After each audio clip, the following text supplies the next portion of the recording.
สวัสดีจ้าพี่น้องจอยมาให้เบิ่งเลขรัฐบาลออกวันที่2เนาะจ้ะ2 เดือนหน้าเนาะเขียนวันที่ผิดจอยให้เด่น6เนาะจ้ะรอง0 1 7เนาะ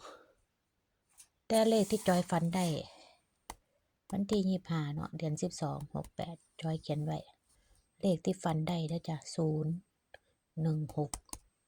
เม็ดเดียวจอยให้270เนาะจ้ะ2 เม็ดจอยให้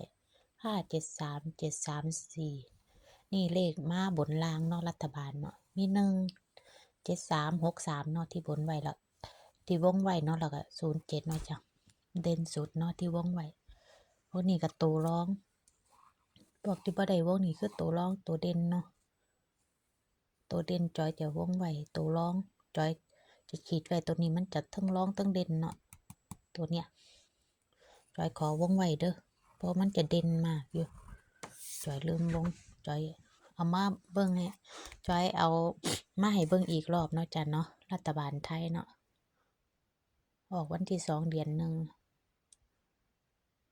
กับมีซ้ำเนี่ยพี่น้อง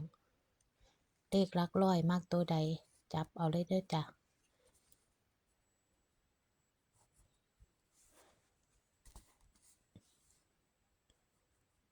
หลักร้อยจอยก็สิให้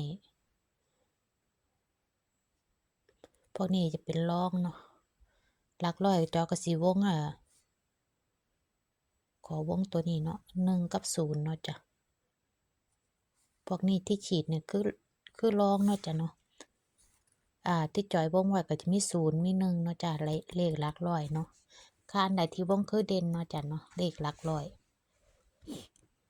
แต่อันนี้เลขฝันได้คืนวันคริสต์มาสเนาะจ้ะเนาะฝันเขามาจดให้ก็บ่ได้เว้าหยังมากมายดอกเขาจดให้ใส่มือเนาะจ้ะเขาว่าเป็นของขวัญปีวันคริสต์มาสเขาให้อันนี้ข้อยก็บอกเชื่อแหน่บ่เชื่อแหน่เนาะความฝันก็ลองไปจับเบิ่งเนาะจ้ะเนาะแค่นี้ล่ะพี่น้องมาบอกเลขความฝันเนาะจ้ะเนาะโอเคจ้าบ๊ายบายจ้ะ